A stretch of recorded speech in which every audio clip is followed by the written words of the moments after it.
மீட்பரும் நம்முடைய இரட்சகருமாகிய ஆண்டவராகிய இயேசு கிறிஸ்துவின் நாமத்தில் இந்த மாலையில் கூடி வந்திருக்கிற உங்கள் ஒவ்வொரு அன்போடு கூட வாழ்த்தி வரவேற்கிறேன். என்னுடைய செய்தியினுடைய தலைப்பு என்ன அப்படின்னு சொன்னா, பிந்தின ஆலயத்தின் மகிமை பெரிதாய் இருக்கும். பிந்தினது எப்பொழுதுமே அதிசயத்தக்கதாகவும் ஆச்சரியமாக இருக்கும் என்று சொல்லி நாம் அநேக காரியங்களில் பார்க்கலாம். ஏனென்றால் அதில் சில முன்னேற்றங்கள் வரும். நீங்க திருமண வீட்டில் கூட பார்த்தீங்கன்னு சொன்னா, அவன் சொன்னா எந்த மனுஷனும் நல்லது இல்லாததானே வச்சுட்டு நல்லது தானே முந்தி கொடுப்பான் அப்படின்னு. அப்படித்தானே? நீரோ நல்ல ரசத்தை வைத்திருந்து இப்போ கொடுக்குறீர. பிந்தின ரசம் ரொம்ப ருசியா இருந்தது, ஆனால் அவர்கள் அறியவில்லை இந்த ரசம் எப்படி வந்தது என்று சொல்லி. இது திராட்சை பழத்தினால் வந்த ரசம் அல்ல, தண்ணீரை இயேசு ரசமாக மாற்றின போதுதான் அதனுடைய சுவை மிகுந்ததாய் காணப்பட்டது. நம்முடைய வாழ்க்கையில் கூட முந்தின வாழ்க்கையை விட இந்த செய்தியின் பிறகு கர்த்தர் மாற்றுகிற மாற்றத்தின் நிமித்தமாக ருசியுள்ளதாக மாறும் என்று விசுவாசிக்கிறேன். எனவேதான் பிந்தின ஆலயத்தின் மகிமை பெரிதாய் இருக்கும் என்று நான் சொன்னேன். அருமையான கர்த்தருடைய பிள்ளை, அன்பான தேவ ஜனமே, கடந்த கிழமை நான் சொன்னேன். நான் என்னன்னு சொன்னேன், அந்த வசனத்தை வாசி அப்படின்னு சொன்னா, செருபாபேலை குறித்து ஆண்டவர் சொல்றாரு, செருபாபேலே நான் உன்னை முத்திரை மோதிரமாக வைப்பேன் என்று சொன்னதை நாம் தியானித்தோம்.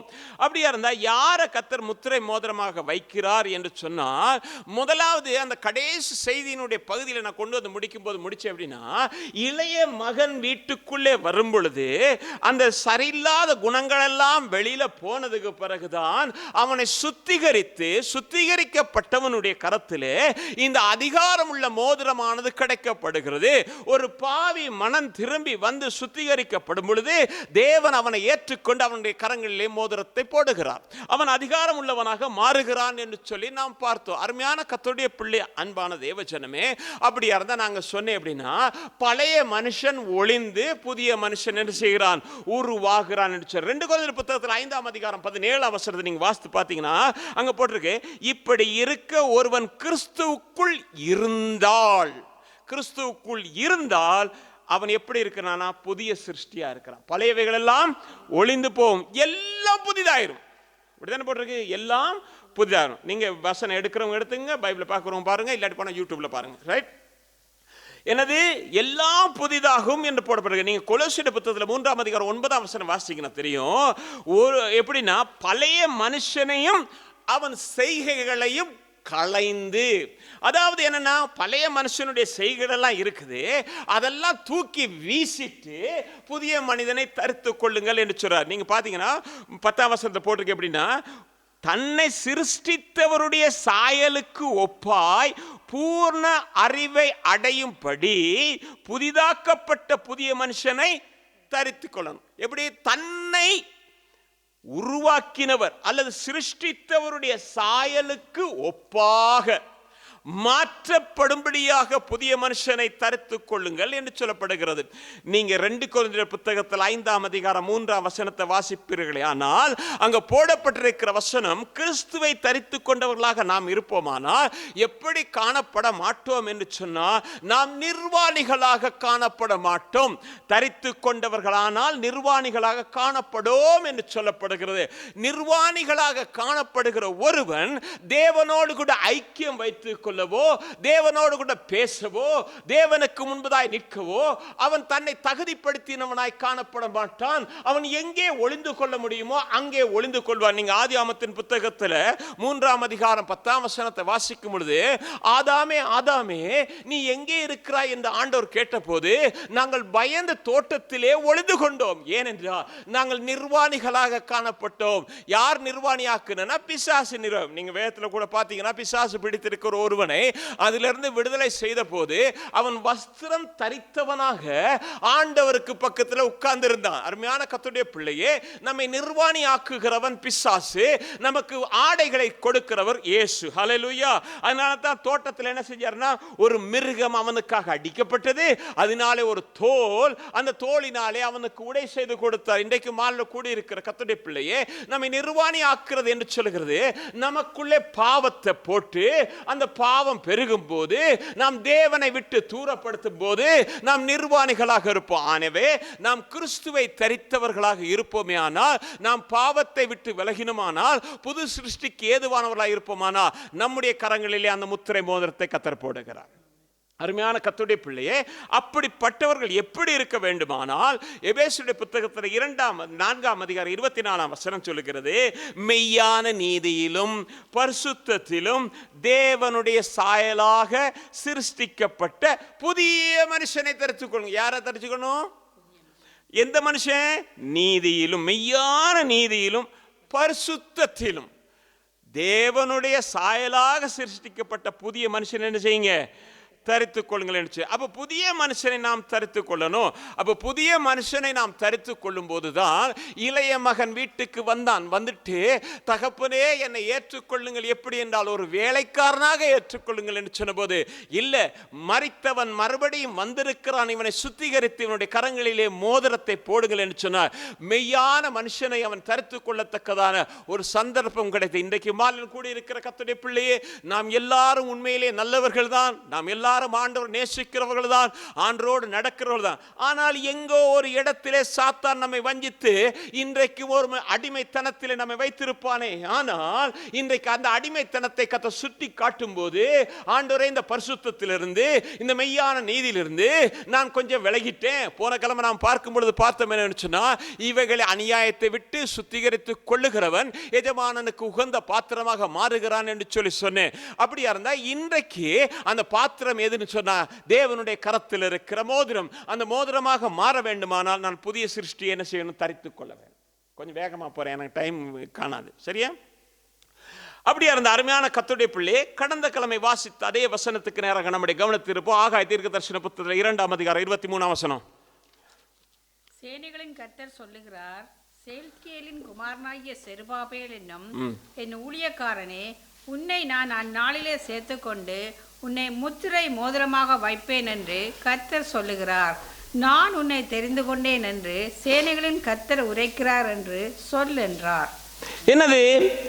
செருபாபேல். எப்படி? செருபாபேல் என்னும் என் ஊழியக்காரனே, நான் உன்னை அந்நாளிலே சேர்த்து கொண்டு உன்னை முத்திரை மோதிரமாக வைப்பேன் என்று கர்த்தர் சொல்லுகிறார். உன்னை தெரிந்து கொண்டேன், நான் உன்னை சேர்த்து கொண்டு உன்னை முத்திரை மோதிரமாக வைப்பேன் என்று கர்த்தர் சொல்லுகிறேன். நாம் பார்க்கிறோம். அருமையான கர்த்தருடைய பிள்ளையே, அப்படிப்பட்ட ஒரு மனிதன் தன்னுடைய வாழ்க்கையிலே எப்படிப்பட்ட காரியங்களை செய்ய விரும்புவான் அல்லது எதற்காக அவன் பிரயாசப்படுவான் என்று சொல்லி நாம் சற்று சிந்திப்போமே. ஆனால் நீங்க பார்ப்பீங்க, நான் முதலாவது சில காரியத்தை சொல்றேன். ஏசாயா தீர்க்கதரிசன புத்தகத்தில் 44ஆம் அதிகாரம் 28ஆம் வசனம். கோரேசை குறித்து அவன் என் மேய்ப்பன். கோரேசை குறித்து அவன் என் மேய்ப்பன். அவன் எருசலேமை நோக்கி நீ கட்டப்படு என்றும் தேவாலயத்தை நோக்கி நீ அஸ்திபாரப்படு என்றும் சொல்லி எனக்கு பிரியமானதை எல்லாம் நிறைவேற்றுவான் என்று சொல்லுகிறவர் நான். என்னது? கோரேசை குறித்து, கோரேஸ் என்னுடைய மேய்ப்பன், அவன் ஆலயத்தை என்ன செய்வான்? கட்டுவான்.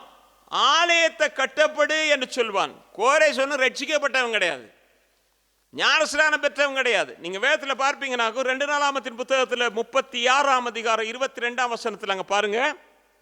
எரேமியாவின் வாயினால் கர்த்தர் சொன்ன வார்த்தை நிறைவேறும்படி பெர்சியாவின் ராஜாவாகிய கோரேசின் 1ஆம் வருஷத்திலே கர்த்தர் பெர்சியாவின் ராஜாவாகிய கோரேசின் ஆவியை ஏவினதினாலே அவன் பரலோகத்தின் தேவனாகிய கர்த்தர் பூமியின் ராஜ்யங்களெல்லாம் எனக்கு தந்தரடி, யூதாவிலுள்ள எருசலேமிலே தமக்கு ஆலயத்தை கட்டிவிக்கும்படி எனக்கு கட்டளையிட்டிருக்கிறார். கர்த்தர் ஏவி கர்த்தர் கட்டளையிட்டிருக்கிறார் என்று எரேமியா தீர்க்கதரிசி மூலமாக தீர்க்க தரிசனம் உரைக்கப்பட்டது. அப்படியா இருந்தா இங்க ஒரு காரியம் நடந்தது. என்னன்னு சொன்னா, பாபிலோன் ராஜாவாகிய நேபுகாத்நேச்சர் வருகிறான். வந்தா சிதேக்கியா என்ன செய்கிறான்னா, அவனுக்கு விரோதமாக கலகம் பண்ணுகிறான். கலகம் பண்ண நீங்க பார்த்தீங்கன்னா 2 ராஜாக்களுடைய புத்தகத்தில் 25ஆம் அதிகாரம் 1-2 வசனங்கள் நீங்க வாசிக்கும் பொழுது, கலகம் பண்ணின உடனே என்ன செய்யறான்னு சொன்னா, அவனையும் அவனுடைய குமாரரையும் பார்க்கிறான். பார்த்த எப்படின்னா, ராத்திரி வேளையில ஒருத்தருக்கு தெரியாம தோட்டத்து வழியா ஓடி போய் மறைஞ்சு போயிடலான்னு அங்க கண்டு அவர்களை பிடித்து அவர்களை கொலை செய்து சிதேக்கியாவுடைய கண்களை என்ன செய்தான்? குருடாக்கி அவனுடைய கைகளுக்கு விலங்கு போட்டான் என்று சொல்லி நாம் பார்க்கிறோம். பார்த்துட்டு இருக்கிற மீதியானவர்களை கூப்பிடுறான், மற்றவங்க எல்லாரும் சேர்த்துக்கிட்டு அவன் என்ன செய்யறான்னு சொன்னா பாபிலோனுக்கு கொண்டு போறான். கொண்டு போற நேரத்தில் நீங்க பார்த்தீங்கன்னாக்கும் 9ஆம் வசனம் 11ஆம் வசனம் 14ஆம் வசனத்தை நீங்க வாசிக்கும் பார்ப்பீங்க அப்படின்னு சொன்னா, கொண்டு போகும்போது அவன் தேவ ஆலயத்தில் இருக்கிற அந்த பனிமூட்டுகளை எடுத்துட்டு போறான். எது அப்படின்னு சொன்னா செப்பு செட்டி சாம்பல் பாத்திரங்கள் கத்திகள் தூபகலசம் ஆராதனை வெண்கள் எல்லா பனிமூட்டுகளை எடுத்துக்கிட்டு அவன் போயிட்டு அங்க இருக்கும் பொழுது 70 வருடங்கள் தீர்க்க தரிசனம் சொல்லப்பட்ட அந்த 70 வருடம் நிறைவேறும் பொழுது ஆண்டவர் என்ன செய்யறான்னு சொன்னா, அங்க இருந்து யார கோரேஸ் மூலமாக ஏவுகிறார். இந்த ஆலயம் இடிக்கப்பட்ட இடத்துல மறுபடியுமாக இந்த ஆலயம் கட்டப்பட வேண்டும். அப்படியா இருந்தா இந்த ஆலயம் முதலாவது ஆலயம் யாரால் கட்டப்பட்டது என்று சொல்லி நாம் பார்க்கும் பொழுது இந்த ஆலயம் சாலமோனால் கட்டப்பட்டது.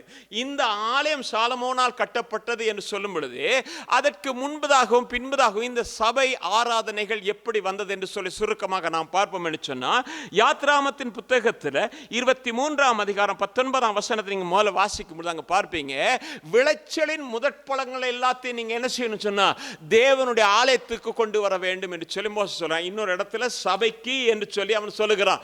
அப்படி இருந்தா முதலாவது கொண்டு வாங்க அப்படின்ற அந்த இடத்துல என்னன்னா நாம் பார்க்கிறோம். அப்ப இதை குறித்து ஆண்டவர் சொல்லும்போது சொல்றாரு, யாத்ராமத்தின் புத்தகத்தில் 25ஆம் அதிகாரம் 8ஆம் வசனத்தை வாசிங்கன்னா தெரியும், நான் என் ஜனத்தின் நடுவிலே வாசம் பண்ணும்படி எனக்காக ஒரு கூடாரத்தை பரிசுத்த கூடாரத்தை நீ என்ன செய்யணும் உண்டு பண்ணுவாயாக என்று சொல்லி மோசேக்கு சொல்ற.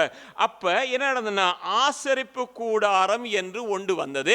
இந்த ஆசரிப்பு கூடாரத்தை என்ன செய்வாங்கன்னு சொன்னா, இஸ்ரவேல் ஜனங்கள் அந்த 40 ஆண்டுகளிலும் அவர்கள் என்ன செய்வாங்கன்னா போற இடங்களில இந்த ஆசரிப்பு கூடாரங்களை ஸ்தம்பம் பண்ணுவாங்க. அதே வேளையில் அந்த இடத்துல இருந்து மறுபடியும் புறப்படும் போது அந்த எல்லாத்தையும் பனிமூட்டுகள் எல்லாத்தையும் சுத்தி அதை மறுபடியும் தூக்கிட்டு போவாங்க. தூக்கிட்டு போகும்போது அங்க ஒரு பிரச்சனையே வந்துருச்சு. எப்படின்னா கோராகு கூட்டம்னு ஒரு கூட்டம் அவங்க எழும்பிட்டாங்க. அவங்களும் லேவியின் புத்திரர் தான். லேவியின் புத்திரர் எந்த நாள் பார்த்தா எங்களை நீ இந்த சுமக்கிற வேலை நாங்கள் அவன் மாதிரி ஆசாரிய மாதிரி இருக்க முடியாதா அப்படின்னு சொல்லிட்டு அவன் அங்கே குழப்பம் பண்ண ஆரம்பிச்சிட்டான். குழப்பம் பண்ணோன்னா அவன் சொல்ல நாளைக்கு யார் கத்தர் தெரிஞ்சுக்கணும் எல்லாம் பார்த்துக்கலாம் அப்படின்னு சொல்லிட்டு மோசே ஒரு வார்த்தை சொன்னா, கத்தருடைய பனிமூட்டுகளை சுமக்கிறது உங்களுக்கு அற்பமான காரியமா அப்படின்னு கேட்டான். அருமையான கர்த்தருடைய பிள்ளை, அன்பான தேவஜனமே, இப்படி இருக்கிறதை நாம் பார்க்கணும். நீங்க யோசுவாவுடைய காலத்தில் வரும்பொழுது நீங்க பார்த்தீங்கன்னு சொன்னா, யோசுவாவுடைய புத்தகத்தில் 9ஆம் அதிகாரம் 23ஆம் வசனத்தை நீங்க வாசித்தீங்கன்னா தெரியும், அங்க கிபியோனியர் வர்றாங்க. கிபியோனியர் வந்து இஸ்ரவேல் ஜனங்கள்கிட்ட வர்றாங்க. இவங்க எல்லாம் கேள்விப்படுறாங்க, இஸ்ரவேல் ஜனங்கள் இவ்வளவு இதா இருக்கிறாங்க, நாங்கள் அதுக்கு ஏதாவது செய்யணும்னு சொல்லிட்டு வரும்பொழுது என்ன செய்யறான், கிழிஞ்ச துருத்தி பழசா போன அந்த ரொட்டி எல்லாத்தையும் எடுத்துட்டு வர்றான். வந்து இஸ்ரவேல் ஜனங்களோட கதைச்சிட்டு, நாங்கள் பாருங்க தூரத்துல இருந்து வந்திருக்கோம். இவனை ஏமாளிங்க உடனே அன்புன்னு டக்குன்னு போயிட்டு என்ன செஞ்சுட்டான், நீங்க வாங்க அதெல்லாம் தாங்க எங்ககிட்ட தந்துட்டு நீங்க நல்ல அப்பத்தை சாப்பிடுங்க, நாங்கள் உங்களுக்கு எல்லாம் கொடுத்துட்டு எங்க நடுவில் இருங்க அப்படின்னு வச்சுட்டான். கொஞ்ச நாள் போனதுக்கு பிறகு பார்த்தா இவங்க கிபியோனியர் இல்லை, தூரத்திலிருந்து வந்தவங்க இல்லை, எங்க இருக்கிறவங்க பக்கத்தில் இருக்கவங்க. கண்டுபிடிச்ச உடனே இப்போ பிளேட்டை பிரட்டிட்டானோ எப்படி சொன்னா, உங்களை கொலை தான் பண்ணணும். யோசுவா சொன்னா அவங்கள கொலை ஒன்றும் பண்ண வேணாம், அவங்க இனிமே கர்த்தருடைய ஆலயத்துக்கு விறகும் தண்ணிக்கும் பொறுப்பானவங்க. அப்படிதானே, விறகும் தண்ணியும் அவங்கள உயிரோட விட்டுருங்க அப்படின்னு. அப்போ அந்த இடத்துல நீங்கள் பார்த்தீங்கன்னா, என் தேவனுடைய ஆலயத்திற்கு விறகு வெட்டுறலும் தண்ணீர் எடுக்கிறதுமாக பணிவிடைக்காரராக இருப்பீர்கள் என்று சொல்லி பார்க்கணும். அப்போ இந்த ஆலயம் நான் பிறகு நினைக்கிறேன் அப்படின்னா, அந்த ஆசிரியப்பு கூடாரம் இப்படியே இருக்கிறதுனால ஒரு முடிவுக்கு வந்திருப்பாங்க. எப்படி முடிவு அப்படின்னா, நாம் இந்த ஆலயத்தை ஒரு இடத்துலையே சரியாக கட்டுவோம் அப்படின்னு நினச்சிருப்பாங்க. அப்போ தான் நீங்கள் 1 சாமுவேல் புத்தகத்தில் 1ஆம் அதிகாரம் 9ஆம் வசனம் பார்த்தீங்கன்னா, சீலோவாவிலே கர்த்தருடைய ஆலயம் இருந்ததை நாம் அங்கே பார்க்கிறோம். ஏலி அங்கே ஆசாரியனாக இருந்தான் என்று சொல்லி நாம் அறிவோம். இங்கே சாமுவேல் பிறந்தான் என்று சொல்லி பிறந்து அங்கே வளர்றான்னு சொல்லி நமக்கு தெரியும். இந்த சீலோவாவிலே போயிட்டு தான் அண்ணால் என்ன செய்தார்னா, அந்த தேவனுடைய ஆலயத்தில் போய் தன் இருதயத்தை ஊற்றி அழுதா அவளை அங்கே கர்த்தர் மகிழ்விக்க பண்ணினார், சந்தோஷப்படுத்தினார் தானே, ஆலயத்தில் சந்தோஷப்பட. அப்போ என்ன நடக்குன்னு சொன்னால், இந்த ஆலயத்தில் நீங்கள் அங்கே பார்த்தீங்கன்னா போட்டிருக்கு அப்படின்னா, சின்ன சாமுவேல் என்னதான் விளக்கு அணைகிறதுக்கு முன்பதாக என்ன செய்ய மாட்டான், படுக்க மாட்டான். ஆனால் விளக்கு அணையக்கூடாது என்பது தான் தேவனுடைய திட்டம். நீங்கள் வேதத்தில் வாசித்து பார்ப்பீங்கன்னா தெரியும். யாத்ராமத்தின் புத்தகத்தில் 27ஆம் அதிகாரம் 20ஆம் வசனத்தை வாசித்து பார்த்தீங்கன்னா தெரியும், குத்து விளக்கு எப்போதும் எரிந்து கொண்டிருக்கும்படி இடித்து பிழிந்த தெளிவான ஒளிவை எண்ணெய் உன்னிடத்தில் கொண்டு வரும்படி இஸ்ரவேல் புத்திரருக்கு என்ன செய், கட்டளையிட வேணும். எப்படின்னா அந்த குத்து விளக்கு எந்த நேரம் இருந்துச்சு, ராத்திரி பகலாக இருந்துச்சு. ஏன் அப்படின்னா சில நேரம் வருவான், அவன் பாவம் செஞ்சுட்டு ஏதாவது கொண்டு வருவான், பலி கொடுக்கணும் இல்லையா. இதில் ஒரு சத்தியம் இருக்கிறது. அந்த சத்தியம் என்ன அப்படின்னா, நீங்கள் வேதத்தில் பார்ப்பீங்கன்னா யோபுடைய புத்தகத்தில் வாசிக்கும் பொழுது, கர்த்தர் தந்த தீபம் என் தலையின் மேல் இருக்கிறதுனால நான் இருளை என்ன செய்தேன், கடந்து போனேன். இப்ப இந்த இருளை கடந்து போறதுக்கு ஒரு வெளிச்சம் தேவையாக இருந்தது. அதனால தான் சங்கீதத்தில் நாம் வாசிக்கிறோம், உம்முடைய வசனம் என் கால்களுக்கு தீபமும் என் பாதைக்கு வெளிச்சமா இருக்கிறது. அப்ப கர்த்தருடைய வசனம் என்னன்னா நம்மை வழிநடத்துகிறதா இருக்கிறது. எனவே ஒரு கர்த்தருடைய பிள்ளை இரவும் பகலும் என்ன செய்யணும், கர்த்தருடைய வார்த்தையினால் நிரப்பப்பட்டிருக்கு. எனவே தான் வேதத்தில் நீங்க பார்க்கிறீங்க, நீ உட்கார்ந்து இருக்கும் பொழுதும் எழுந்திருக்கும் போதும் நடக்கும் போதும் உன் வீட்டில் என்ன செய்யணும், கர்த்தருடைய வார்த்தை நீ எல்லா இடத்துலையும் என்ன செய்யணும். நீ பார்க்கும் போது கர்த்தரின் மேய்ப்பரா இருக்கிறான்னு தெரியணும். சில வீட்டில் பார்த்தீங்கன்னா ஜவுளி கடையின் ஒரு நடிகை இருப்பா, அங்கே கர்த்தருடைய வார்த்தை இருக்காது. யார் இருக்கும், ஜவுளி கடைன்னு போட்டு நடிகையிட படம் இருக்கும். கர்த்தருடைய பிள்ளைகள் சாட்சிகளாக எல்லா இடத்திலும் நாம் காணப்பட வேண்டும். நம்ம வெளியில பார்க்கிறான்றது வேற விஷயம், நம்ம மேல கர்த்தர் பார்க்கிறாருன்றது வேற விஷயம். நம்ம எப்போதும் கண் நோக்கிறதுக்கு ஒருத்தன் இருக்கிறான்றது மறந்துடக்கூடாது. அவன் எப்போது சகோதரை குறித்து குற்றம் சாட்டுகிறவன் வெளிப்படுத்த சொல்லுங்க, இவர் பாத்தியா என்ன பார்த்தார் நேற்று நைட்டு, அதை பாத்தியா அவர் வச்சிருந்து பார்த்த, எது யார் சொல்லுவா, அவன் போய் அங்க சொல்லுவான்.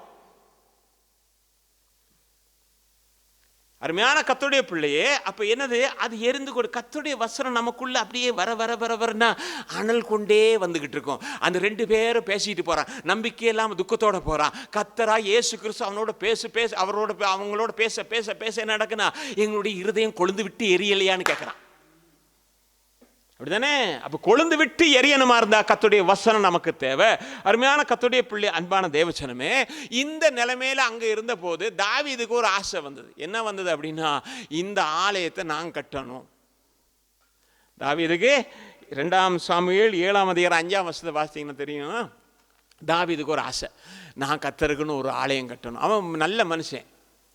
அதனால தான் கர்த்தர் சொன்னாரு, என் இருதயத்துக்கு ஏற்றவன். அவனு ஒரு சிநேகிதன் தான், அவனு ஒரு ஊழியக்காரன் தான்.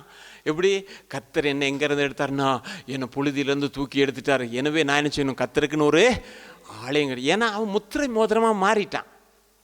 முத்திரை மோதிரத்துக்கு என்ன இருக்குன்னா, கர்த்தருடைய ஆலயம் கட்டணும் தான் ஆசை இருக்கும்.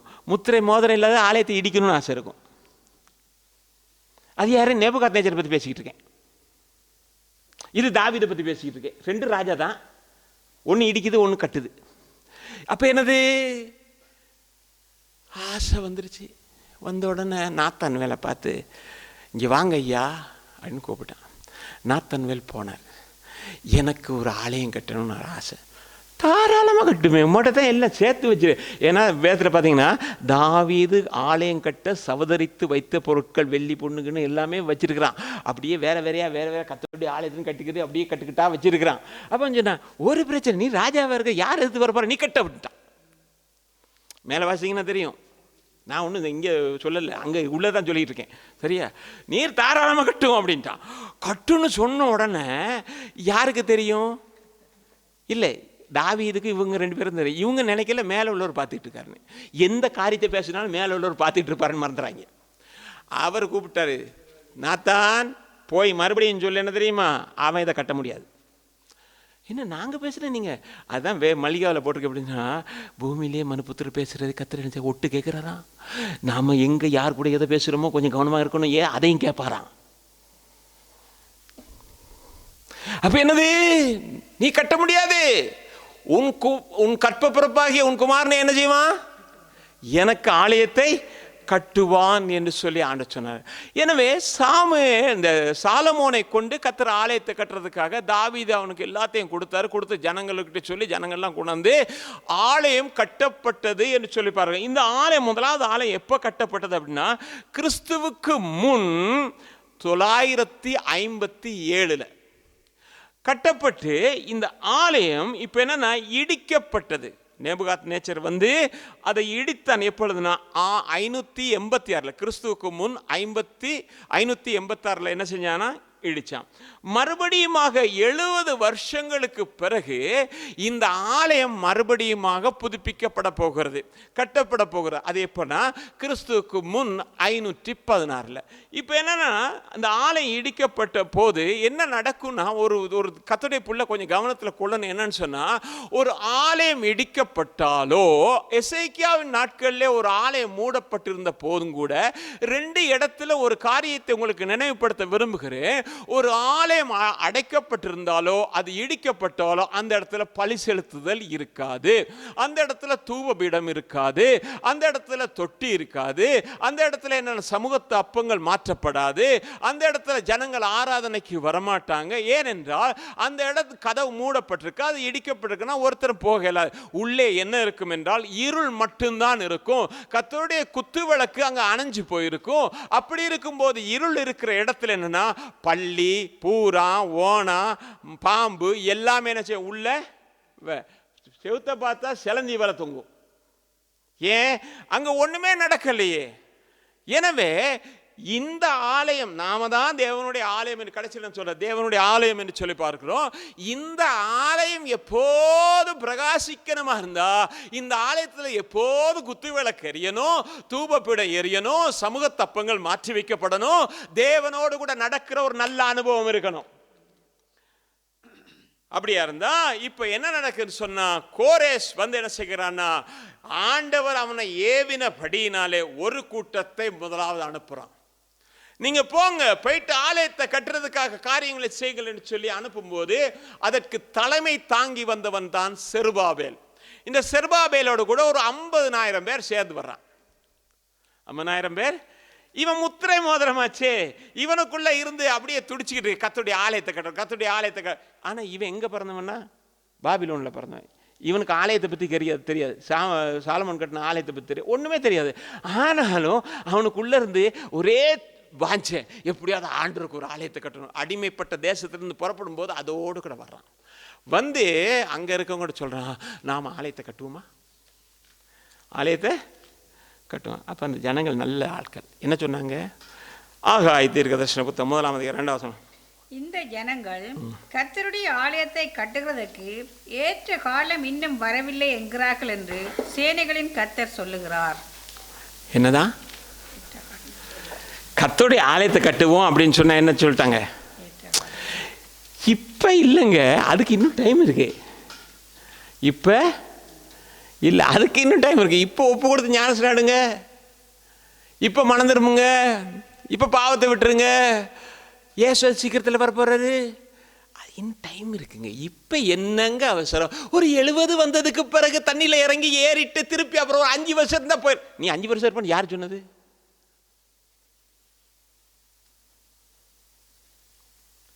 இப்ப கத்திருக்க போடுங்க. இல்ல இல்ல, வாலிபத்துல கொஞ்சம்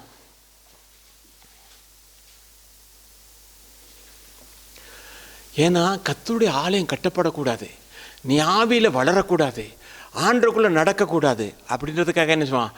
பிசாசு பல விதத்திலும் திட்டம் போடுவான். இப்ப டைம் இல்லை, அதுக்குன்னு இன்னும் டைம் இருக்கு. எங்க சபைக்கு ஒரு சகோதரி வந்தாங்க.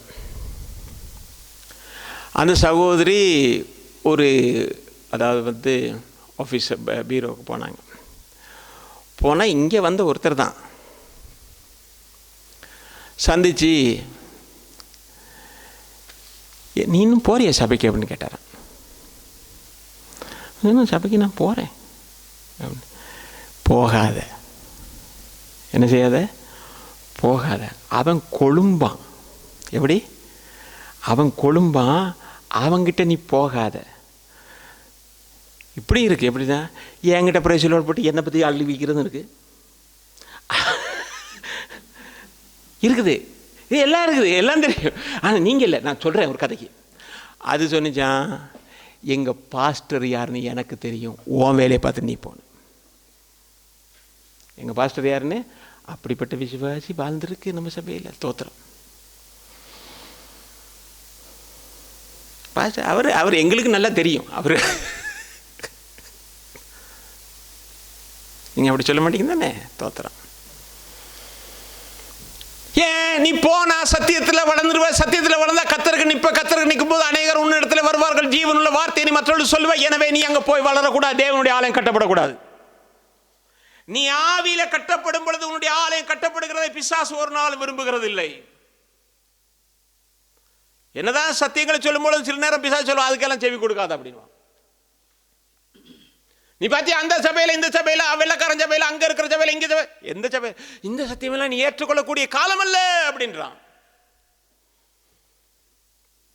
நீ ஆவியில வளர்ந்து தேவனுடைய ஆலயம் நீதான் அது கட்டப்பட வேண்டும் என்கிறதான் தேவனுடைய திட்டம் இந்த மாலை வேளையில இருக்குது.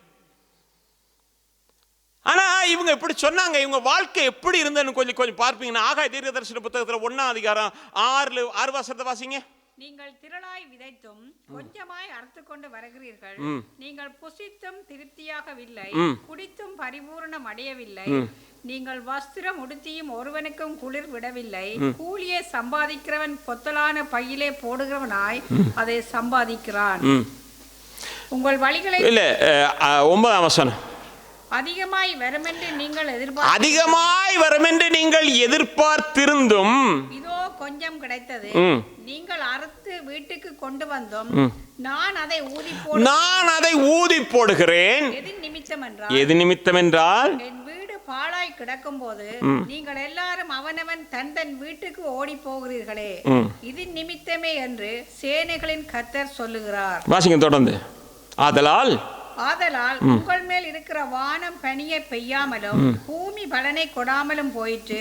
நான் நிலத்தின் மேலும் மலைகளின் மேலும் தானியத்தின் மேலும் புது திராட்சை ரசத்தின் மேலும் எண்ணெயின் மேலும் பூமியில் விளைகிற எல்லாவற்றின் மேலும் மனுஷரின் மேலும் மிருகங்களின் மேலும் கைப்பாடு அனைத்தின் மேலும் வறட்சியை வருவித்தேன் என்றார். எல்லாம் ஆண்டு சொல்றாரு. நீ கொண்டு வரும்போது நான் அதை ஊதிட்டேன்.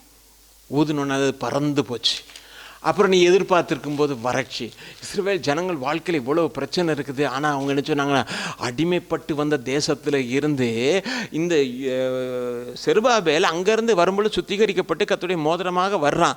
ஆனால் இவனும் இன்னும் மாற்றப்படாமலே இருக்கிறான். சொல்லிக்கிட்டு இருக்காங்க, கர்த்தருடைய ஆலயம் கட்டுறதுக்கு இதெல்லாம் டைம் கிடையாது, இன்னும் நாள் இருக்குது அப்படின்ட்டு இருக்கான்.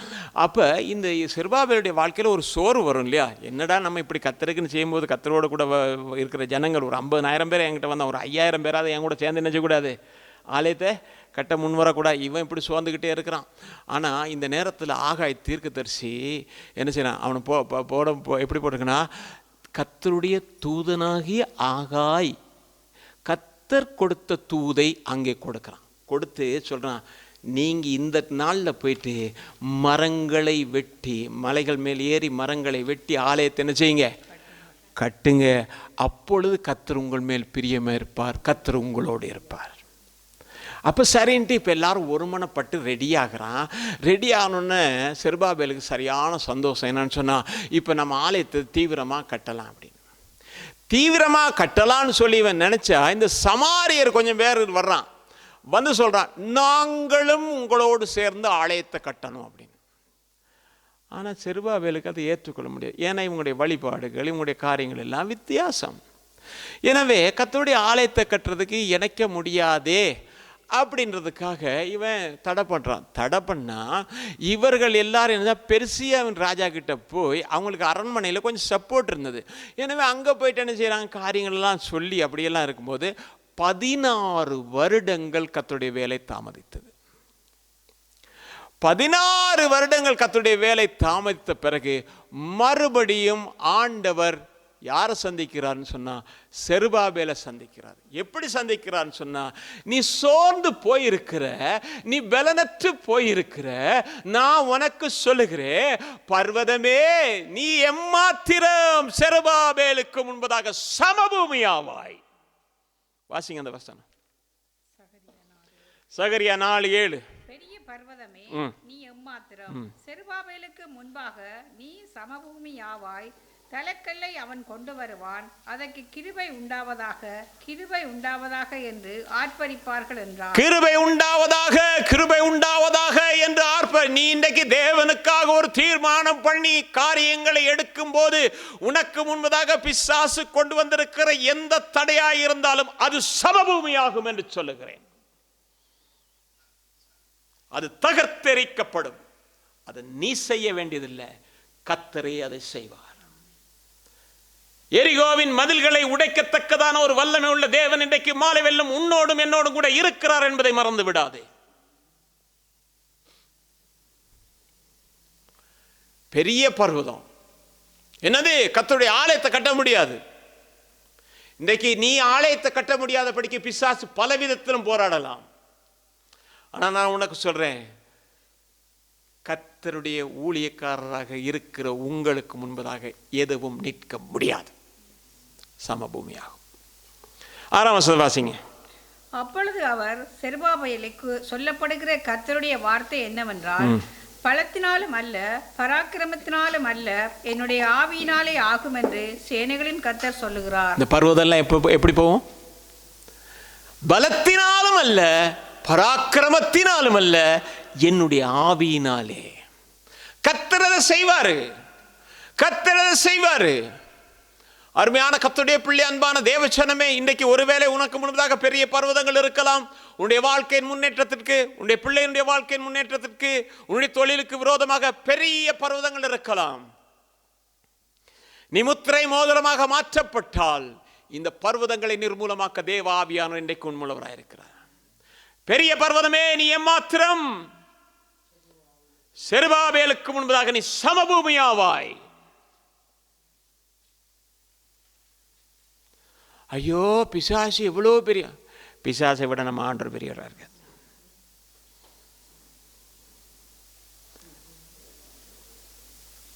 9ஆம் வசனம் வாசிங்க.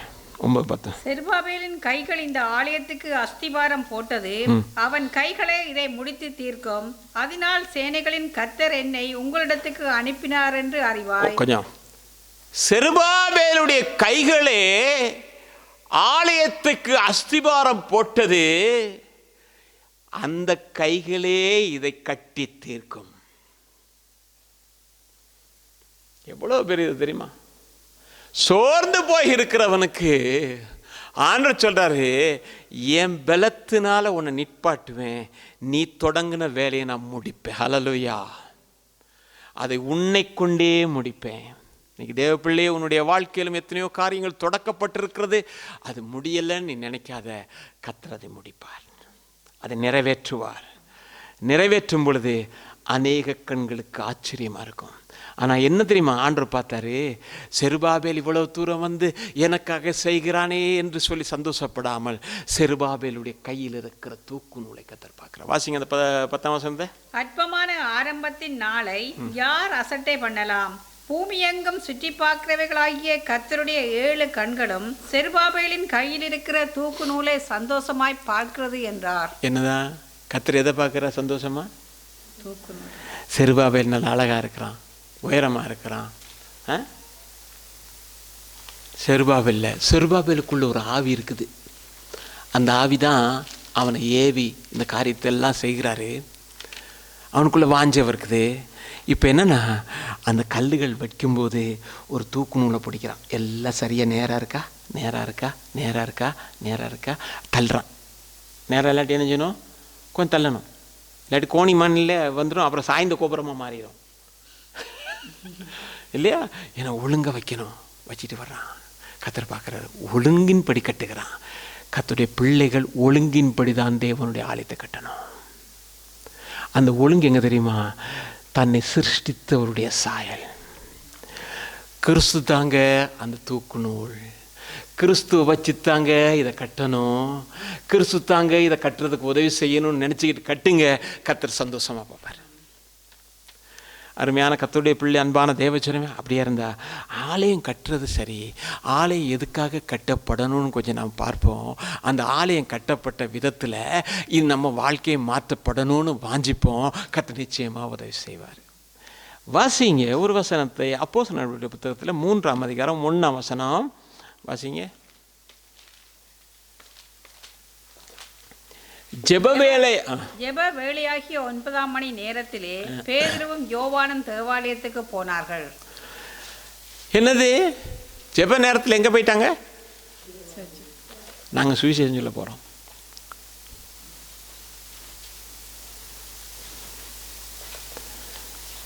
பரிசுத்தவான்கள் ஜெப வேலையில் ஜெபித்தார்கள். பேதுரு ஜெப வேலையில் பசியாக இருந்து தாகமாக இருந்து எல்லாம் டயர்டாக இருந்து மேலே போயிட்டேன். அதுக்கு தானியேல் ஜெப வேலையிலே அப்படிதானே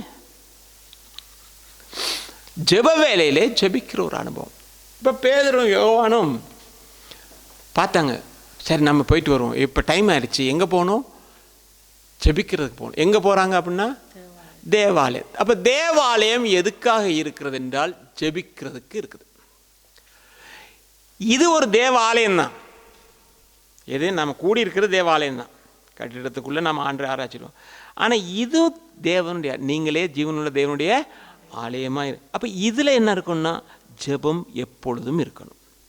சங்கீதக்காரன் சொல்லும்போது சொல்கிறான், உம்முடைய துதி எப்போதும் என் வாயிலே இருக்கும். எப்போ பார்த்தாலும் கத்திர துதிப்பேன் கத்திரப்பேன். நானே ஒருத்தருடைய இது ஒன்று கேட்டேன். அவர் ரோட்டில் போகும்போதே ஆண்டவர் ஆராய்ச்சிக்கிட்டே போவாராம், துதிச்சிக்கிட்டே போவாராம். எவ்வளோ பெரிய ஒரு அனுபவம் அது.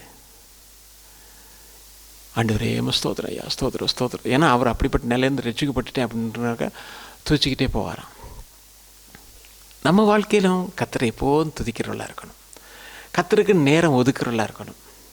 ஒரு குறிப்பிட்ட நேரம் வீடுகளில் என்ன செய்யணும்னா ஜெபிக்க பழகணும். ஜெபிக்கிறதுக்கு ஒரு நேரம் வைக்கணும். வச்சு அந்த நேரத்தில் நீங்கள் ஜெபிக்கணும். நீங்கள் அங்கே வர்றதுக்கு முன்பதாக கர்த்தர் அந்த நேரத்தில் அங்கே இருப்பார்.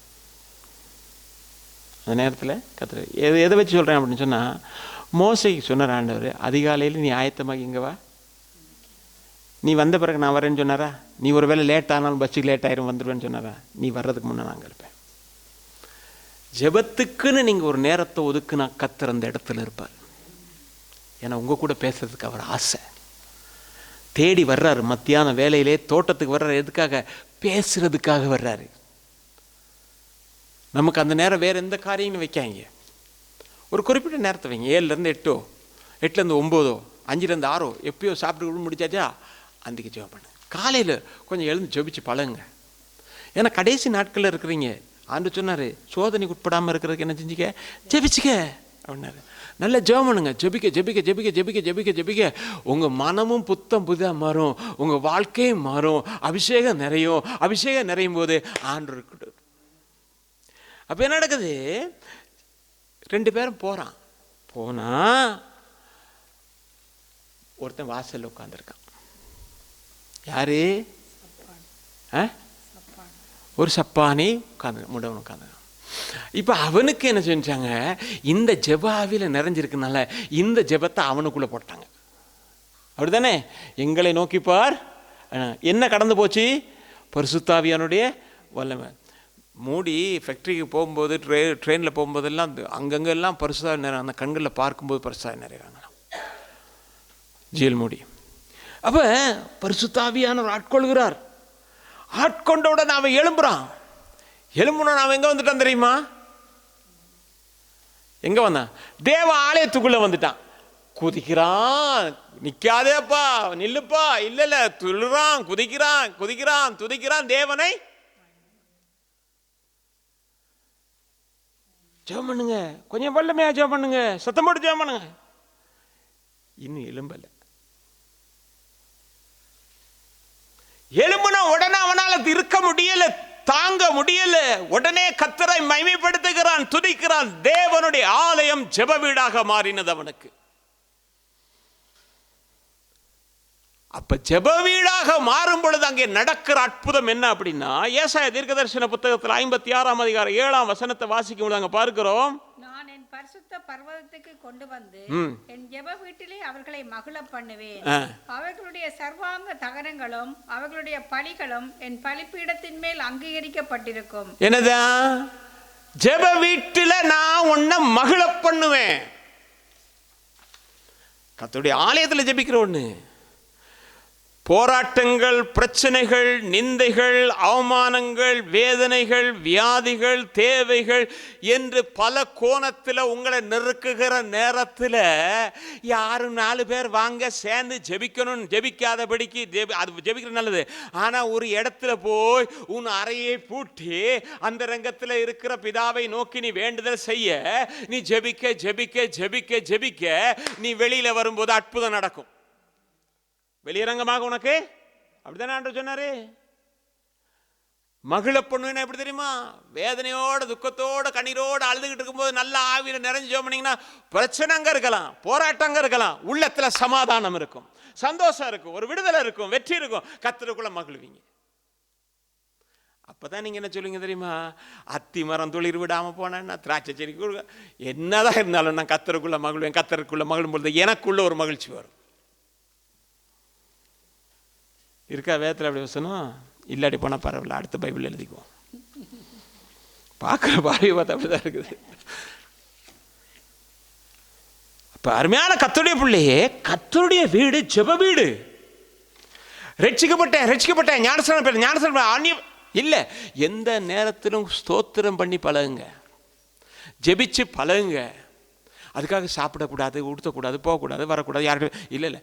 கிடைக்கிற சும்மா இருக்கிற நேரம் எங்கேயோ இருக்கிறீங்க, ஆண்டவர் சொல்லிடு, நீங்கள் உள்ளத்தில் பேசுகிறத கர்த்தர் பார்ப்பார். 2 ஸ்தோத்திரம் பண்ணிங்கன்னா, என் பிள்ளை என்னை எவ்வளோ தூரம் மகிமைப்படுத்துகிறான், எவ்வளோ தூரம் நேசிக்கிறான், நான் அவனை கைவிடுவேனா, அவனை விட்டு விலகுவேனா? பிசாசு கூட சொல்லுவான், அவன் விட்டு வரேன், நான் விட மாட்டேன், அவன் என் பிள்ளை. ஆனால் ரொம்ப ஜாக்கிரதையாக இருக்கணும். தேவனுடைய ஆலயம் எப்படி இருக்கணுமா? எப்படி இருக்கணும்? அதான் பாஷ்யமே எப்படி இருக்கணும்? கர்த்தருடைய ஆலயத்தில் மகளை பண்ணணும், அது எப்படி இருக்கணுமா? என்னுடைய வீடு எல்லாருக்கும் வசனத்தில் தானே இருக்குது. சகல ஜனங்களுக்கும் ஜெப வீடாக இருக்கணும். அப்போ தேவனுடைய ஆலயம் எப்படி இருக்கணும்? ஜெபத்திலே நிறைஞ்சிருக்கணும். அது எப்படி மாறிடக்கூடாதுன்னா, மற்ற 21:13 வாசிங்க. என்னுடைய வீடு ஜெப வீடு என்னப்படும் என்று எழுதியிருக்கிறது, நீங்களோ அதை கள்ளர் குகையாக்கினீர்கள் என்றார். என்னதான் அது? ஜெப வீடு. கள்ளர் குகை, கள்ளர்கள் எல்லாரும் சேர்ந்து திட்டமிட்டு செயல்கிறது தான் கள்ளர் குகை, அப்படிதானே? அப்படி ஒன்று. ஆனால் அங்கே என்ன நடந்திருக்குது? அவன் ஆடு விற்கிறதும் மாடு விற்கிறதும் புறா விற்கிறதுலையுமே இருக்கிறான். அதை கர்த்தர் விரும்ப மாட்டார். என்ன செஞ்சார் தெரியுமா? சாட்டை எடுத்து சுற்றி காசுக்காருடைய காசு பலகை எல்லாத்தையும் அடித்து விரட்டினார். இது என்னுடைய ஜெப வீடு. ஏனென்றா கர்த்தர் தம்முடைய ஜெப வீட்டை குறித்து பக்தி வைராக்கியம் உள்ளவராக இருக்கிறார். இன்னைக்கு நீங்களும் நானும் பக்தி வைராக்கியம் உள்ள ஒரு தேவனுடைய பிள்ளைகளாக இருக்கிறோம். இந்த ஆலயத்தில் பிசாசு பல விதத்திலும் என்ன செய்வான்னா, காரியங்களை உள்ள செய்யல இடம் கொடுக்கவே கூடாது, இடம் கொடுக்கவே கூடாது. இது ஜெப ஆலயம். நீங்கள் நல்லா ஜெபிக்க ஜெபிக்க ஜெபிக்க ஜெபிக்க ஜெபிக்க வருவான், கிட்ட வந்தால் உள்ளே போக முடியாது. அக்கினி நிறையும் போது ஓடிடுவான் சொல்லாமல். அக்கினி போயிடுவான், ஓடிடுவான். இந்த ஆள்கிட்ட போக முடியலையே, அக்கினி ஒரு பஸ்ஸில் போனாலும் போக முடியாது. எங்கே போனாலும் ஒன்று கிட்டது. ஏன்? அக்கினி. இன்னைக்கு உங்களுக்குள்ள அந்த அக்கினி, உங்களுக்குள்ளே அதே அக்கினியை கர்த்தர் வைக்கிறார். அது பற்றி எரியணும். அது எப்படி? ஜெபத்தினால தான். அருமையான கர்த்தருடைய பிள்ளையே, அதுதான். அப்போ என்னது? கள்ளர் குகையாக மாற்றிடக்கூடாது. முந்தி சொல்லுவாங்க எப்படி தெரியுமா? சபை எங்கே இருந்துச்சா? உலகத்தில் இருந்துச்சான். எங்கே இருந்துச்சா? உலகத்தில் சபை இருந்துச்சு. இப்போ சபை எங்கே இருக்கா? இப்போ மாறிடுச்சு. சபைக்குள்ளே என்ன இருக்குதான்? உலகம். ஒரு காலத்தில் உலகத்திலே சபை இருந்தது, இப்போ சபைக்குள்ள உலகம் இருக்கிறது. ஆனால் நாம் தெளிவுள்ளவர்களாக இருக்கணும். ஏன் தெரியுமா? பேதுரு எழுதும்போது எழுதுகிறான், 1 பேதுரு 4:17, நியாய தீர்ப்பு எங்கேயோ தொடங்காதான், தேவனுடைய வீட்டிலே தொடங்கும். நியாய தீர்ப்பு தேவனுடைய வீட்டிலே துவங்குகிற காலமாய் இருக்கிறது என்று சொல்லுகிறார். அருமையான கர்த்தருடைய பிள்ளை, அன்பான தேவச்சனமே, எனவே நாம் என்ன செய்யணும் சொன்னால், இந்த நாட்களிலே ரொம்ப தெளிவுள்ளவர்களாக இருக்கணும். அப்போ தேவனுடைய ஆலயத்தில் அவனுக்கு இடம் கொடுக்கக்கூடாது. அதுக்காக அவன் வாஞ்சித்துக்கிட்டே இருக்கிறான். நீங்கள் வேதத்தில் பார்க்கும் பொழுது பார்த்தீங்கன்னா 2 தெசலோனிக்கேயர் புத்தகத்தில் 2ஆம் அதிகாரம் 4ஆம் வசனத்தை வாசிங்க. அவன் எதிர்த்து நிற்கிறவனாயும் தேவன் எண்ணப்படுவது எதுவோ ஆராதிக்கப்படுவது எதுவோ அவை எல்லாவற்றுக்கும் மேலாக தன்னை உயர்த்துறவனாயும் தேவனுடைய ஆலயத்தில் தேவன் போல் உட்கார்ந்து தன்னைத்தான் தேவன் என்று காண்பிக்கிறவனாயும் இருப்பான். என்னது? அவன் எதிர்க்கிறவனாயும் தேவன் எனப்படுவது எதுவோ ஆராதிக்கப்படுவது எதுவோ அதற்கு மேலாக தன்னை உயர்த்தி சிங்காசனத்தை போட்டு அமர்ந்திருக்க வேண்டும் என்று வாஞ்சிக்கிறான். இந்த ஆலயத்தில் சிங்காசனத்தை போடணும்னு வாஞ்சிக்கிறான். அருமையான கர்த்தருடைய பிள்ளைய சில நேரம் சொல்லலாம், பாஸ்டருக்கு இந்த வசனம் எங்கே வருதுன்னு தெரியாமல் இருக்குது. ஏன்னா 2வது வருகை வந்ததுக்கு பிறகு இஸ்ரவேல் ஜனங்களோடு கூட ஒரு ஒப்பந்தம் பண்ணி 2வது 3வது இந்த ஆலயம் கட்டப்பட்டதுக்கு பிறகுதான் பிசாசு அங்கே போய் உட்கார்ந்துருப்பான். அப்போ இஸ்ரவேல் கண்கள் எல்லாம் திறக்கப்படும். அந்த வசனத்தை இங்கே கொண்டாந்து நினச்சிக்கோங்க, பிரச்சனையே கிடையாது. நான் ஒன்று சொல்கிறேன், தேவனுடைய வார்த்தை நேற்று இன்று நாளை 3க்கு சமம். இதில் எழுதியிருக்க நேராக இன்னைக்கு எடுத்துக்கங்க. இதுக்குள்ள சிங்காசனம் போடுறதுக்கு இடம் கொடுத்துறாங்க. அவன் அதுக்குள்ள இருப்பான். யார் அப்படின்னா அவன் எதிர்க்கிறவனாய் இருப்பான். கடைசி காலமா இருக்குது. அருமையான கர்த்தருடைய பிள்ளையே, அப்ப அவன் உள்ள சிங்காசனத்தை போடுறதுக்கு வாஞ்சியா இருக்கிறான். எப்படா போடலாம், எப்போ ஃப்ரெடிக்குள்ள போடலாம் ராத்திரி பகலா இருக்கிறான். ஜெபத்திலேயே இருந்தா மட்டும்தான் அவனை வெல்ல முடியும். சத்தியத்தில் இருந்தா மட்டும்தான் முடியும். தேவனுடைய வார்த்தையில் இருந்தால் மட்டும்தான் முடியும். ஆனால் அவன் சிங்காசனம் போட்டால் ஆண்டர் அவுட்டு. போராட மாட்டார். என் ஆவி போராடாது, போயிடுவார். ஏசாயா தீர்க்கதரிசன புத்தகத்தில் 6ஆம் அதிகாரம் 1ஆம் வசனத்தை நீங்கள் வாசித்தீங்கன்னாக்க, உசியா ராஜா மரணம் அடைந்த வருஷத்தில் தேவன் உயரம் உன்னதமான சிங்காசனத்தில் வீட்டிற்கு கண்டேன். அவருடைய வஸ்திரத்தினாலே தேவம் ஆலயன நிரம்பி இருந்தது, மகிமையை கண்டேன்றான். போட்டிருக்கா, வாசிங்க. உசியா ராஜா மரணமடைந்த வருஷத்தில் ஆண்டவர் உயரமும் உன்னதமான சிங்காசனத்தின் மேல் வீட்டிருக்க கண்டேன். அவருடைய வஸ்திர தொங்கலால் தேவாலயம் நிறைந்திருந்தது. என்னது? வஸ்திர தொங்கலால் தேவாலயம் நிறைந்திருந்தது. அருமையான கதை. உசியா ராஜா யாரு? அவன் எதிர்க்கிறவன். தேவனுடைய வார்த்தையை எதிர்த்து. இன்றைக்கு நான் ஒரு காரியம் சொல்லுகிறேன். வேத வசனம் நமக்கு ஆண்டவராகிய இயேசு கிறிஸ்து சொல்லும்போது சொன்னாரு, வேதத்தில் உள்ள வசனமாகிலும் உறுப்பாகிலும் ஒளிந்து போகாது. அது கமாவா இருக்கலாம், முற்றுப்புள்ளியா இருக்கலாம். மனிதர்களை கொண்டு மொழிபெயர்க்கப்பட்டு எழுதின வசனத்துக்கு இன்றைக்கும் ஜீவன் இருக்கிறது. அந்த வசனம் ஒருபோதும் மாறாது. ஏனென்றால் அந்த வசனத்துக்கு குணப்படுத்துகிற வல்லமையும் இருக்கு. என் வசனத்தை அனுப்பி அவர்கள் என்ன செய்வேன்? அப்படிப்பட்ட வார்த்தை. இந்த வார்த்தையை எடுத்துக்கிட்டு அந்த வெள்ளைக்காரன் சபையில் அப்படி இருக்கா, ஆப்பிரிக்க சபையில் இப்படி இருக்கா, இந்த சபையில் அப்படி இருக்கா, அந்த போதர்கிட்ட இப்படி, இதெல்லாம் நமக்கு தெரியும். எனக்கு என்ன எழுதி கர்த்தர் கொடுத்தாரோ நான் பின்பற்ற வேண்டியது இதுதான், என் மொழியிலே கொடுத்ததை நான் பின்பற்றுவேன் என்று ஒரு கர்த்தருடைய பிள்ளை தீர்மானம் பண்ணினார். நீ எதிர்க்கிறவன் அல்ல, நீ கர்த்தருடைய கரத்தில் இருக்கிற மோதிரம். உசியா ராஜா உயிரோட இருக்க வரைக்கும் பாரு. ஏன்னா எதிர்த்தான், குஷ்டரோகம் வந்தது. அவன் உயிரோடு இருக்க வரைக்கும் தேவன் உள்ள போக முடியாது. அவன் என்னைக்கு செத்தானோ அன்னைக்கு தான் தேவன் உள்ள போய் உட்கார்ந்தாரு. இன்னைக்கு உசியா ராஜாவுக்கு நம்ம இடம் கொடுக்க கூடாது, அவன் வரவே கூடாது. நமக்குள்ள எப்போது சிங்காசனம் போட்டிருக்கிற நம்முடைய ராஜாதி ராஜா மட்டும்தான். அந்த இடம் வேற யாருக்கும் சொந்தம் இல்லை. ஏன்னா அவர் ஒருவர் தான் உன்னையும் என்னையும் தன்னுடைய சொந்த ரத்தத்தினாலும் மீட்டுக் கொண்டார். இந்த உலகத்திலிருந்து வேறு பிரித்தார். தம்முடைய ஜனமாக, தமக்கு சொந்த ஜாதியாக அவர் நம்மை மீட்டுக் கொண்டார். எதற்கென்றால் இந்த உலகத்தில் உன்னையும் என்னை சாட்சியாக நிறுத்தும்படியாகத்தான். அப்படித்தானே இயேசு சொன்னாரு, நீங்கள் புறப்பட்டு போய் சகல ஜாதிக்கும் சாட்சியா இருங்கன்னு தான் சொன்னாரு. அருமையான கர்த்தருடைய பிள்ளை, அன்பான தேவச்சனமே, அப்ப தேவன் அங்க வந்துட்டு என்ன செய்வார்னா, ஆலயத்துக்குள்ள என்ன செய்வாரு? அசைவாடுவார். தேவன் அசைவாடுவார். இப்போ நீங்கள் படிச்சீங்க, சபை நடுவே ஆவியானவர் உலாவுகின்ற, படிச்சீங்க இல்லையா? அப்போ தேவன் என்ன செய்வார்?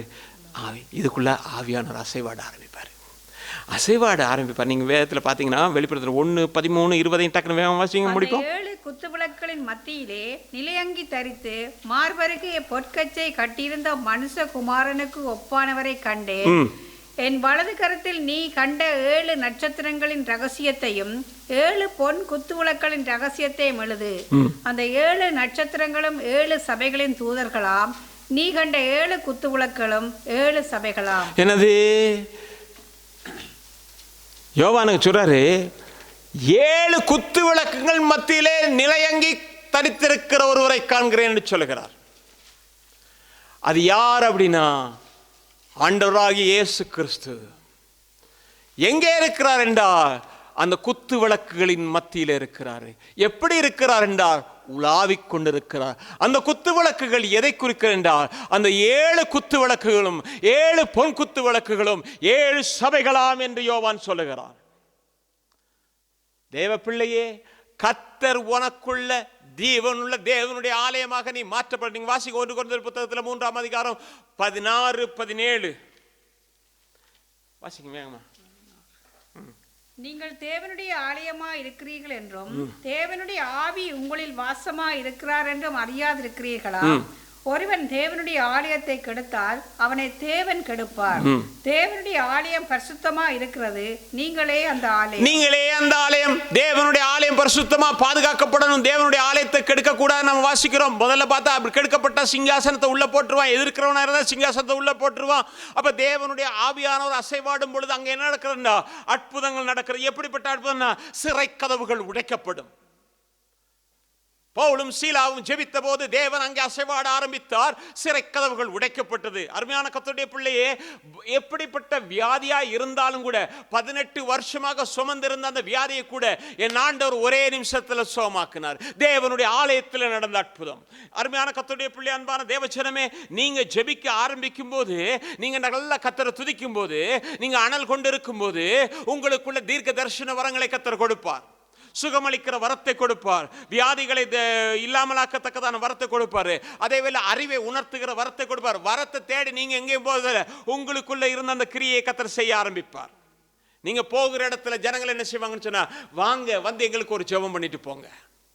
ஏனென்றால் நீங்க நடக்கிற நடையிலிருந்து விழுகிற நிழலிலேயும் கூட தேவன் அற்புதம் செய்ய உள்ளவராக இருக்கிறார். உங்களுக்குள்ள அந்த அபிஷேகம் வரணும். அது அப்ப என்னன்னா, அது இவ்வளவு நாளும் ஆலயம்தான். அந்த ஆலயத்தை விட இன்னைக்கு செய்தியிலிருந்து மாறின ஆலயம் ஒரு புதிதான ஆலயம். அந்த ஆலயம் மகிமை பெரிதா இருக்கிற ஆலயமா இருக்கிறது. இந்த ஆலயத்தை கொண்டுதான் தேவன் பெரிய காரியங்கள் செய்வார். அருமையான கர்த்தருடைய, நம்ம கொஞ்ச நேரம் இந்த ஒரு கொஞ்சம் ஜெபம் பண்ணுவோமா? இன்னும் போகலாம். ஆனால் நான் ஜெபம் பண்றேன். இன்றைக்கு மாலைவில்லை, ஆண்டவரே இந்த ஆலயம் புதுப்பிக்கப்படணும். ஆண்டவரே ஒரு மகிமையின் பிரசன்னத்தினால் நிறைய ஆண்டவரே என்ன நிரப்புங்க. ஆண்டவரே அக்கினினால கொஞ்ச நேரம் வாய் திறந்து கர்த்தர் உங்களோட பேசியிருந்தா நீங்க நல்ல ஜெபம் பண்ணுங்க. ஹல்லேலூயா.